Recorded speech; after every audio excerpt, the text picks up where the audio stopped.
Hello नमस्कार welcome दोस्तों, स्वागत करता हूं एक बार फिर से आप सभी का आरएस जंक्शन पर डेली करंट अफेयर्स की हमारी कक्षा में। दिनांक 2 और 3 सितंबर 2020 की कक्षा एक साथ में आज लूंगा। तो चलिए शुरुआत करते हैं गीता के ज्ञान से। 5वां अध्याय और 14वां श्लोक। दोस्तों इस श्लोक के अंदर जो है भगवान ने लिखा है कि न कर्तत्वम न कर्माणि लोकस्य सृजति प्रभु। देखो यहां पर प्रभु शब्द का प्रयोग किया गया। प्रभु, भू शब्द मैंने आपको पहले ही बताया था।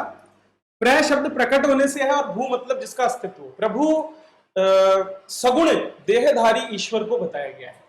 ठीक है, तो ये कहना चाहते हैं कि लोकस्य सृजति प्रभु, ईश्वर जो है वे इस लोक का सृजन करते हैं। लोक का सृजन कौन करता है? ईश्वर द्वारा, प्रभु द्वारा। तो प्रभु के द्वारा, क्योंकि यहां पर भगवान अपने बारे में बात कर रहे हैं। ठीक है, तो प्रभु जो है ईश्वर क्या करता है? इस लोक का सृजन करता है। और लोक का सृजन करते समय लोक मात्र के लिए प्रभु न कर्तत्व न कर्म और न कर्मफल के संयोग को रचता है। न तो कर्तत्व, न ही कर्म और न ही कर्मफल, ये सब ईश्वर सृजित नहीं करता है। ये सब सृजित होते हैं प्रकृति से। प्रकृति का सृजन ईश्वर ने किया है। ठीक है, लोक का सृजन ईश्वर ने किया है। अब कर्तत्व का मतलब है कर्ता का होने का भाव। तो कर्ता होने का भाव मनुष्य अपने मन में खुद लाता है। मैंने आपको बताया था ना वो नगर वाला जो पिछला हमारा वीडियो था, जिसमें बताया था कि नगर में जिस तरह से अलग अलग द्वार होते हैं और वहां रहने वाले व्यक्ति में उस नगर में होने वाली क्रियाओं को करने का भाव नहीं आता। लेकिन मनुष्य क्या करता है? मनुष्य सोचता है कि जो कुछ क्रियाएं घटित हो रही है वो मैं कर रहा हूं। इसी तरह से कर्म, ईश्वर जो है कर्म को भी जन्म नहीं देते। कर्म कौन करता है? हम करते हैं ना। कोई भी कर्म जो है वो इस हमारा जो शरीर है उसके द्वारा किया जाता है। मतलब हम का मतलब है हमारे शरीर के द्वारा। तो कर्म भी शरीर करता है, ईश्वर तो करते ही नहीं है। हाँ, कर्म फल ईश्वर के द्वारा नियत होता है कि मतलब आपने कोई काम किया, उसका कुछ ना कुछ फल आपको अवश्य मिलेगा। लेकिन उस कर्म फल के साथ संबंध की स्थापना मनुष्य करता है। ठीक है, तो ये तीनों ही काम कौन करता है? ये तीनों ही काम प्रकृति करती है। यही इस श्लोक में कहने की बात है। तो न कर्म फल संयोगम स्वभावस्तु प्रवर्तते। तो जो भी कार्य हैं ये सारे प्रकृति के द्वारा किए जाते हैं। ईश्वर ने प्रकृति की रचना की है और प्रकृति जो है इन सभी चीजों को उत्पन्न करती है, क्योंकि अंततः मनुष्य भी प्रकृति का ही एक हिस्सा है। ठीक है, चलिए आगे बढ़ते हैं। तो प्रकृति करती है तो इसका मतलब कहने का तात्पर्य है कि भैया आप ये मत सोचिए कि आप कर रहे हैं, न तो आप करता है, ठीक है, न ही कर्म फलों का प्रभाव आप पर पड़ने वाला है। आप अपने अंदर के उस ब्रह्म को जाने, यही इस श्लोक का मर्म है।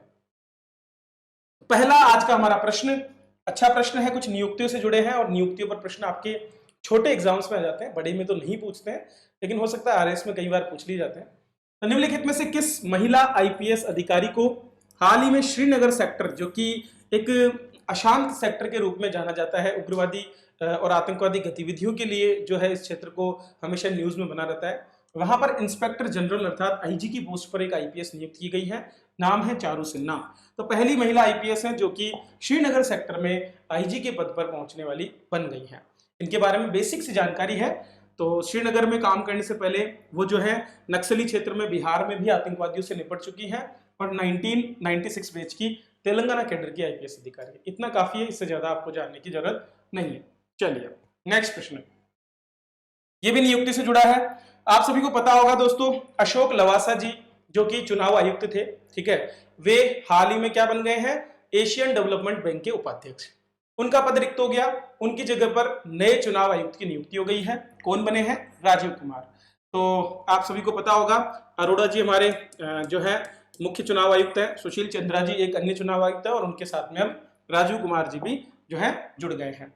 तो राजीव कुमार जी आज भारत के नए चुनाव आयुक्त के रूप में पदभार संभाल लिया उन्होंने, आज मतलब कल, ठीक है, अर्थात 1 सितंबर को। और अब मुख्य चुनाव आयुक्त श्री सुनील अरोड़ा और चुनाव आयुक्त श्री सुशील चंद्रा, इन दोनों के साथ में ये काम करेंगे। 19 फरवरी 1960 में इनका जन्म हुआ और राजीव कुमार 1984 बैच के भारतीय प्रशासनिक सेवा के अधिकारी हैं। 36 साल से भी ज्यादा इन्होंने काम किया अलग अलग क्षेत्रों में, ठीक है। बिहार और झारखंड केडर में इन्होंने अपना काम किया, इसके अलावा मंत्रालय में भी बहुत से पद इन्होंने संभाले। इनको अशोक लवासा के स्थान पर लिया गया है, जिन्हें अब एशियाई विकास बैंक का उपाध्यक्ष चुना गया है। चलिए आगे बढ़ते हैं। तो दोस्तों आप सभी के लिए आज हमारा ऑफर है टीचर 25। आप सभी जानते हैं 5 सितंबर को हमारा शिक्षक दिवस है, डॉक्टर एस राधाकृष्णन के जन्म दिवस पर। तो फ्लैट 25% ऑफ मेरी तरफ से, टीचर 25 कोड यूज कीजिए। 3 से 6 सितंबर तक शुरुआती जो पहले ट्रांजेक्शन करने वाले स्टूडेंट है उन्हीं को इसका लाभ मिलेगा। तो मौका ना चूकें, और जो भी कोर्सेज पहले से सस्ते हैं और सस्ते ले लीजिए, ठीक है। जितना सस्ता हो सकता है मैं करता हूँ। प्लेटफॉर्म की कोस्ट निकालने के बाद केवल जीवन यापन जितना कुछ मिल जाए उतना ही कोशिश रहती है। तो ज्यादा से ज्यादा सस्ती चीजें देने का मेरा प्रयास, उसी क्रम में आपको मैं ये दे रहा हूँ, तो आप इसका फायदा उठा सकते हैं। बहुत से कोर्सेज हमारे हैं। मेरी गुलदस्ता जुलाई अगस्त 2020 भी आ गई है, तो इसको आप ले लें।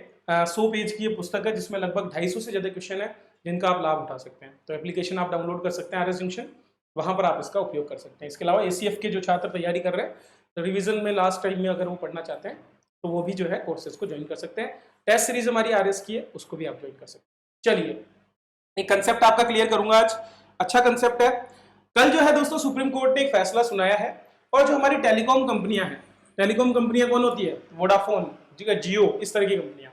इन कंपनियों को एजीआर, अक्यूमुलेटेड ग्रोस रेवेन्यू के भुगतान के लिए उन्होंने टाइम लिमिट दी है। तो ये एक बहुत बड़ा वर्डिक्ट है, एजीआर वर्डिक्ट, तो इस पर हम चर्चा करेंगे अभी, ठीक है। तो कब तक का टाइम दिया है? 2031 तक का। तो इनको जो है 10 साल का समय दिया गया है इसको चुकाने के लिए। दरअसल दोस्तों भारत सरकार और टेलीकॉम कंपनियों का जो समूह है उनके बीच में लगातार मामला चल रहा था और सुप्रीम कोर्ट इस मामले की सुनवाई कर रहा था। क्या होता है जब भी कंपनियों को स्पेक्ट्रम बेचा जाता है, क्योंकि कंपनियों को एक स्पेक्ट्रम दिया जाता है, उस स्पेक्ट्रम का उपयोग कंपनियां करती है अपनी जितनी भी कम्युनिकेशन की सेवाएं देती है उसके लिए। अब उसका भुगतान जो स्पेक्ट्रम खरीदते हैं दूरसंचार ऑपरेटर जो है, वो केंद्र को राजस्व हिस्सेदारी के रूप में लाइसेंस शुल्क और स्पेक्ट्रम शुल्क का भुगतान करते हैं।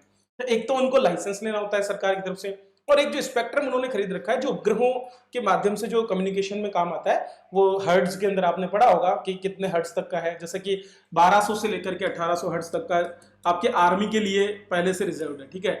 900 से लेकर के 1200 तक का जो है उसके अंदर आपकी ज्यादातर कम्युनिकेशन की सर्विसेज जो है वो होती है। तो इसमें से कुछ हिस्सा हर एक कंपनी को थोड़ा थोड़ा मिलता है। इसका जो भी पेमेंट होता है वो लाइसेंस शुल्क और स्पेक्ट्रम शुल्क दो होते हैं, उसको ये अपनी राजस्व हिस्सेदारी के रूप में देते हैं। अब ये राजस्व हिस्सेदारी क्या है? इसकी गणना दोस्तों सरकार अलग तरीके से कर रही है और टेलीकॉम कंपनियां अलग तरीके से। सरकार कहती है कि भैया आप जो कुछ भी अर्जित करते हो राजस्व, जैसे कि आपको टेलीकॉम व्यवसाय के माध्यम से अपनी सेवाएं देने के माध्यम से जो आय होती है वो, और उसके साथ साथ अगर आप कोई जमा ब्याज और परिसंपत्तियों की बिक्री से धन प्राप्त करते हो वो भी इसमें शामिल है। तो वो भी जो है सारा मिला करके, और उसमें से आप राजस्व हिस्सेदारी मानते हुए, अक्यूमुलेटेड ग्रोस रेवेन्यू उसको मानते हुए और हमको पेमेंट करोगे। इन्होंने केस किया कि नहीं सर, हम जो है हमारा जमा ब्याज और परिसंपत्तियों को जो कि गैर टेलीकॉम राजस्व है उसको हम नहीं लेंगे। बस इस मुद्दे पर भिड़ंत हो गई और कोर्ट में मामला पहुंच गया। कोर्ट ने कहा कि भैया एजीआर की परिभाषा वही है जो सेंट्रल गवर्नमेंट ने दी है। हाँ, यह है कि आपको थोड़ा समय दिया जाएगा। तो इन्होंने लगभग 15 साल की मांग की थी, 15 से 20 साल, लेकिन इनको 10 वर्ष का समय दिया है। लेकिन इसके साथ साथ ये भी कहा है कि बकाये का 10% जो है 31 मार्च 2021 तक देना होगा। अब जब इन्होंने शुरुआत से 2006-7 से जब इनको स्पेक्ट्रम दिया गया तब से इन्होंने पेमेंट नहीं किया, और पेमेंट नहीं किया तो उस पर जो भी पेनल्टीज थी और उस पर ब्याज वो लगातार जुड़ता जा रहा है, तो काफी ज्यादा हो गया। तो वोडाफोन और एयरटेल जैसी कंपनियों ने, खासकर वोडाफोन का तो दिवाला निकलने वाला था इसकी वजह से, तो उनको अब 10 साल का समय ये मिला है। अरुण मिश्रा जो है जस्टिस, हमारे जस्टिस अरुण मिश्रा, उन्होंने, उनकी बेंच ने जो है ये फैसला दिया है। तो कंपनियां कहती थी कि एजीआर में केवल दूरसंचार सेवाओं का राजस्व होना चाहिए, बाकी जो गैर दूरसंचार राजस्व उसको बाहर रखा जाए। ये वो फैसला है, और इस फैसले में अब कहा गया है कि परिभाषा सेंट्रल गवर्नमेंट की है, लेकिन समय आपको दिया जाएगा। सरकार ने खुद ने भी कहा था कि इनको समय दिया जाए ताकि जो है ये अपने भुगतान समय पर कर सके और कंपनियां डूबने से बच सके। चलिए नेक्स्ट प्रश्न देखते हैं। भारत की पहली multi wavelength space observatory AstroSat में निम्नलिखित में से किस एक नई आकाशगंगा की खोज की गई है? एस्ट्रोसेट दोस्तों हमारी एक ऑब्जर्वेटरी है जो कि उपग्रह के रूप में काम करती है 650 किलोमीटर ऊपर लोअर अर्थ ऑर्बिट में। लोअर अर्थ ऑर्बिट मैंने आपको बताया था 2000 किलोमीटर तक का जो ऑर्बिट है वो लोअर अर्थ ऑर्बिट के रूप में आता है, ठीक है। और उसी ऑर्बिट में आपका हब्बल इसको जो टेलीस्कोप है वो भी उपलब्ध है, जो कि सबसे बड़ा टेलीस्कोप है और जो ज्यादातर आकाश गंगाओं की खोज कर चुका है। अब भारत ने मल्टी वेवलेंथ मतलब जो आपके ऑप्टिकल स्पेक्ट्रम में भी काम करता है, जो आपके अल्ट्रा वायलेट स्पेक्ट्रम में भी काम करता है, वो आपके एक्सरे स्पेक्ट्रम में भी काम करता है। बेसिकली यूवी स्पेक्ट्रम में ये बहुत बेहतरीन काम कर रहा है, ठीक है। और पहला ऐसा जो है मल्टी वेवलेंथ ऑब्जर्वेटरी के रूप में ये स्थापित किया विश्व में, ठीक है। तो AUDFS-01, ये एस छोटा है, इसको छोटा लिखना। AUDFS-01 नाम की एक नई आकाशगंगा को डीप स्पेस में जो है इन्होंने खोज निकाला है। चलिए इस पर थोड़ी सी जानकारी ले लेते हैं। पृथ्वी से 9.3 बिलियन प्रकाश वर्ष दूर स्थित एक आकाशगंगा से बहुत ज्यादा मात्रा में यूवी प्रकाश, ठीक है, अल्ट्रा वायलेट जो प्रकाश है उसका पता लगाया गया है। किसके द्वारा? हमारी एस्ट्रोसेट नामक ऑब्जर्वेटरी के द्वारा। ये हब्बल एक्सट्रीम डीप फील्ड में है। एक्सट्रीम डीप फील्ड मतलब बहुत ज्यादा दूरी पर स्थित एक क्षेत्र है जहां पर लगभग 5500 से भी ज्यादा आकाशगंगाओं का समूह स्थित है। वहां पर पहली बार हमने इसको खोजा है। अब तक सबसे ज्यादा दूरी की जो कोई अगर खोजी गई है तो वो लगभग 13 बिलियन प्रकाश वर्ष दूर एक जो है आपकी आकाशगंगा खोजी गई थी हब्बल के द्वारा। अब ये जो पहली बार जो है किसने खोजी है? हमारी एस्ट्रोसेट ने पहली उसके द्वारा खोजी गई आकाशगंगा है। ये दरअसल हमारी एक इंस्टीट्यूट है, inter university centre for astronomy and astrophysics. कहां पर है? पुणे में।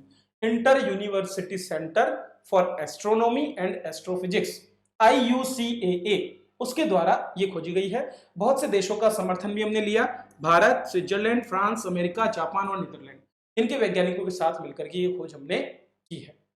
तो भारत का एस्ट्रोसेट UVIT इसको खोजने में सक्षम रहा, जबकि नासा का हबल टेलीस्कोप इसको नहीं खोज पाया। क्यों?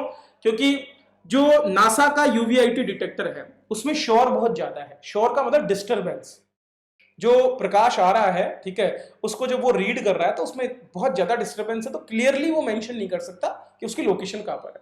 लेकिन हमारी जो ये एस्ट्रोसेट है ये बेहतर है, इसकी क्षमता अच्छी है और ये ज्यादा क्लियरली जो है ऐसे प्रकाश का अध्ययन कर सकती है, उसका पता लगा सकती है, ठीक है। चलिए, इस एस्ट्रोसेट को कब लॉन्च किया गया था? 28 सितंबर 2015 को PSLV के माध्यम से इसको लॉन्च किया गया था, ठीक है।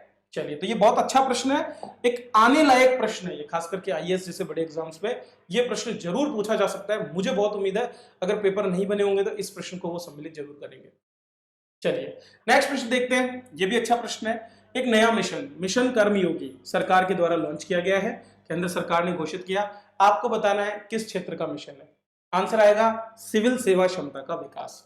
तो सिविल सेवकों की क्षमता का विकास करने के लिए और बेहतर बनाने के लिए और उनको मल्टीपर्पज जो है काम करने में दक्ष बनाने के लिए जो है सिविल सेवा क्षमता के विकास के लिए मिशन कर्मयोगी की घोषणा कल सरकार के द्वारा की गई है। चलिए इस कार्यक्रम को जान लेते हैं अच्छी तरह से। तो केंद्रीय कैबिनेट ने मिशन कर्मयोगी, नाम क्या है? राष्ट्रीय सिविल सेवा क्षमता विकास कार्यक्रम, NPCSCB, इसको मंजूरी दे दी है। इसके लिए एक प्लेटफॉर्म डेवलप किया जाएगा जिसका नाम है एकीकृत सरकारी ऑनलाइन प्रशिक्षण, ठीक है, integrated governmental online training, IGOT। क्या बोला गया इसको? IGOT नामक एक प्लेटफॉर्म स्थापित किया जाएगा जिस पर ऑनलाइन ट्रेनिंग की व्यवस्था इनके लिए की जाएगी। इसके अंतर्गत सिविल सेवा क्षमता के विकास के लिए नई राष्ट्रीय अवसंरचना का निर्माण होगा। तो ये अवसंरचना ही है, चाहे ऑनलाइन बनाओ चाहे आप ऑफलाइन बनाओ, ठीक है। यह कार्यक्रम दक्षतापूर्ण सार्वजनिक सेवा प्रदान करने के लिए व्यक्तिगत, संस्थागत और प्रक्रिया, 3 स्तर है। व्यक्तिगत मतलब हर एक सिविल सेवक के अपने स्तर पर हो, कोई से भी स्तर पर हो, सिविल सेवक सारे ही होते हैं, बड़े ऑफिसर्स कोई नहीं, छोटों को भी इसमें काउंट करते हैं।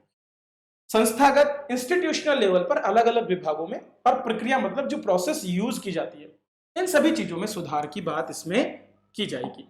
बिल्कुल सिंपल लैंग्वेज में लो इसको, जो ऐसे घिचपिच नहीं पढ़ना है कि समझ में नहीं आ रहा क्या लिखेंगे।